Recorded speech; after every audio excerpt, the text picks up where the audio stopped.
தாய் தமிழ் சொந்தங்களுக்கு புரட்சி வணக்கங்கள். நேற்றுக்கு திருப்பூரூர்ல மிக எழுச்சியான ஒரு பேரணியை நடத்தி காட்டியிருக்காங்க நாம் தமிழர் கட்சி உறவினர்கள்.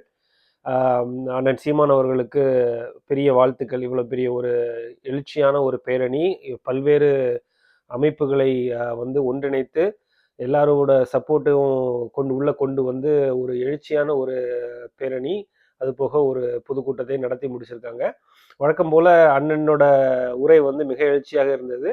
எப்படி இந்த இந்த ஜென்ரேஷன் பிள்ளைங்களுக்கு அந்த பஞ்சம நிலம்னா என்ன, அது எப்படி ஒரு பிரிட்டிஷ் காலத்துல இருந்து நமக்கு கையெழுத்து வந்தாங்க, அது ஒடுக்கப்பட்ட சமூகத்துக்கும் தாழ்த்தப்பட்ட சமூகத்துக்கும் போய் சேர வேண்டிய நிலம் எப்படி அவங்கள்ட்ட இருந்து வேற ஒரு இடத்துக்கு போச்சு, அதை எப்படி திருப்பி எடுக்க போறோங்கிறத ரொம்ப விரிவா பேசியிருந்தாரு.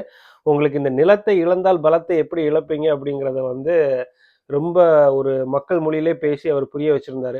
இது மிக மிக அவசியமான ஒரு விழிப்புணர்வு இந்த காலகட்டத்தில். ஏன்னா இந்த நிலத்தை இழந்தனால பல்வேறு உரிமைகள் நம்ம இழந்திருக்கோம் அப்படிங்கிறது இந்த தலைமுறையின பிள்ளைகளுக்கு அந்த அளவுக்கு போய் தெரிய வாய்ப்பு இல்லை.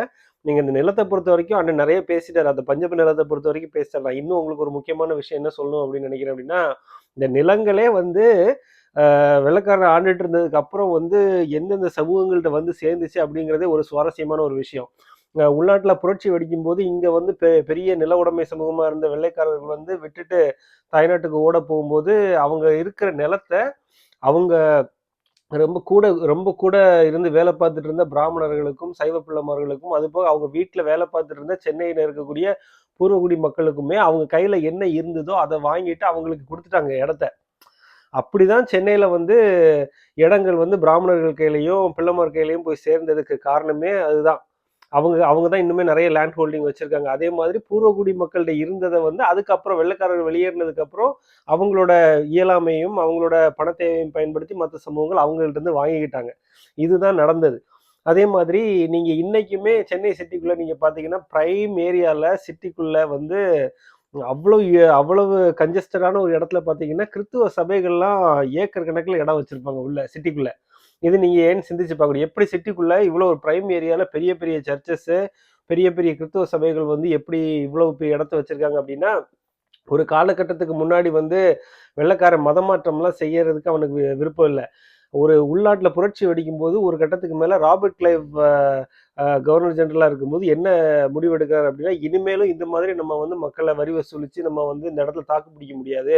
அதனால மதமாற்றம் பண்ணாதான் இவங்க நம்ம ஆட்களா மாற்ற முடியும், நமக்கு எதிர்ப்பு கம்மியாகும் அப்படின்னு சொல்லி மதமாற்றத்துல ஈடுபடுறாங்க. அந்த மதமாற்றத்துல ஈடுபட்ட போதுதான் இங்க பல்வேறு மக்கள் இப்போ நீங்க 100 பேரை திரட்டிட்டு போய் அங்க கவர்னர் ஜெனரல்கிட்ட போய் நான் ஒரு கிறிஸ்துவ சபை ஆரம்பிக்க போறேன், மதத்தை பரப்ப போறேன் நீங்க கேட்டீங்கன்னா உடனே உங்களுக்கு நிலம் கொடுத்தாங்க. ஒரு 1000 பேரை கூட்டிட்டு போய் கேட்டீங்கன்னா அதுக்கேற்ற மாதிரி இன்னும் பெரிய நிலமா கொடுத்தாங்க. அப்படிதான் சென்னை சிட்டிக்குள்ள நீங்க பாக்குற பல்வேறு கிறிஸ்துவ சபைகள் இவ்வளவு பெரிய நில உடைமை கைவசம் வச்சிருக்க காரணமே அதுதான்.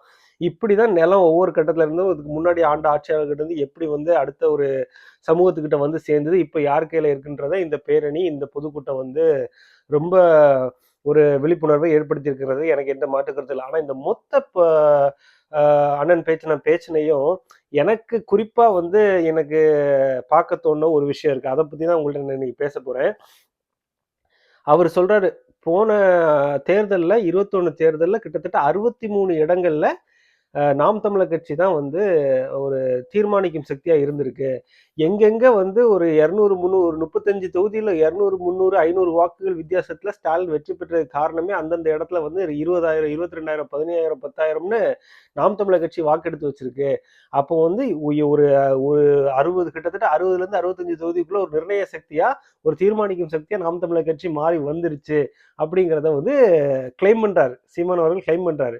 இது ஏன் கிளைம் பண்ணிட்டு அடுத்த வார்த்தை தான் ரொம்ப முக்கியமான ஒரு விஷயம். அடுத்த வார்த்தை என்ன சொல்றாரு, நீ இருக்கிற இடமே ஸ்டாலின் அவர்கள் இருக்கிற இடமே நாம் தமிழர் கட்சி களத்துல நின்று அந்த வாக்குகளை எடுத்தனாலதான் இன்னைக்கு நீங்க இடத்துல இருக்கீங்க. இதை வச்சு எங்களால என்ன செய்ய முடியும்னு ஒரு 6 மாதங்கள் பொறுத்திருந்து பாருங்க அப்படின்றாரு. இந்த 6 மாதம் பொறுத்திருந்து பாருங்கன்னு சொல்றதுல பல உள்நோக்கம் இருக்கு. இதுல என்ன என்ன சொல்ல வராரு, என்ன ஒரு த்ரெட்டனிங் ஒரு மெசேஜை கொடுக்குறாரு திமுக அப்படின்னா, நான் கூட்டணிக்கு போறேன்னு முடிவு எடுத்துட்டா நீ காலி ஆயிருவ அப்படிங்கிறத ஒரு ஒரு த்ரெட்டனிங் பொலிட்டிக்கல் மெசேஜா அந்த இடத்துல கொடுக்குறாரு. இதை வந்து ஒரு 5 நிமிஷத்துல அப்படியே பேசிட்டு அவர் போனாரு. ஆனா அதை வந்து என்னால கடந்து போக முடியல. இதை வந்து அவர் கிளைம் பண்றாரு. இதை கிளைம் பண்ணும்போது என் கையில இப்படி ஒரு வாய்ப்பு இருக்கு, பாத்துக்க, ரொம்ப சீண்டாத, ஒரு வாய்ப்பு இருக்கு, உன்னை கீழே இறக்குறதுக்கு எனக்கு ரொம்ப நேரம் ஆகாது, ஒரு முடிவு தான் நான் எடுக்கணும், அந்த முடிவு எடுத்தா உன்னை கீழே இறக்க முடியுங்கிறத வந்து சீமான் அவர்கள் இந்த இடத்துல கிளைம் பண்ணியிருக்காரு. இதை தான் நான் சுட்டிக்காட்ட விரும்புறேன். மொத்த ஸ்பீச்லயும் பொலிட்டிக்கல் ஸ்டேட்மெண்ட்ங்கிறது இதுதான். அடுத்த அரசியல் தேர்தலை நோக்கி என்ன ஒரு வியூகத்தை வகுக்க போறாரு, ஒரு 6 மாசத்துல என்ன நடக்க போகுது, என்னென்ன பேச்சுவார்த்தைகள் போயிட்டு இருக்கு, பல கட்சிகள் எப்படி வந்து நாம் தமிழர் கட்சி கூட பேச்சுவார்த்தை நடத்திக்கிட்டு இருக்காங்க, திமுகவுக்கு சாவுமணி அடிக்கிறதுக்கு வந்து மற்ற கட்சிகள்லாம் ஒரு ஒன்றிணைந்து வருவாங்களா அப்படிங்கறத ஒரு 6 மாதம் பொறுத்திருந்து பாருங்க அப்படிங்கறத வந்து சீமான் அவர்கள் இந்த மேடையில் சொல்லியிருக்காரு. இந்த வார்த்தையை நம்ம லைட்டா எடுத்துட்டு போக முடியாது. நீங்களே சிந்திச்சு பாருங்க. இந்த 6 மாதத்துல என்னென்ன மாற்றங்கள் நடக்கணும் நீங்க நினைக்கிறீங்க, என்னென்ன மாற்றம் நடக்க போகுதுன்னு நீங்க விரும்புறீங்க அப்படிங்கறத வந்து கருத்துக்களை பதிவிடுங்க. இலக்கு ஒன்றுதான், இனத்தின் விடுதலை. வாழ்க வளத்துடன்.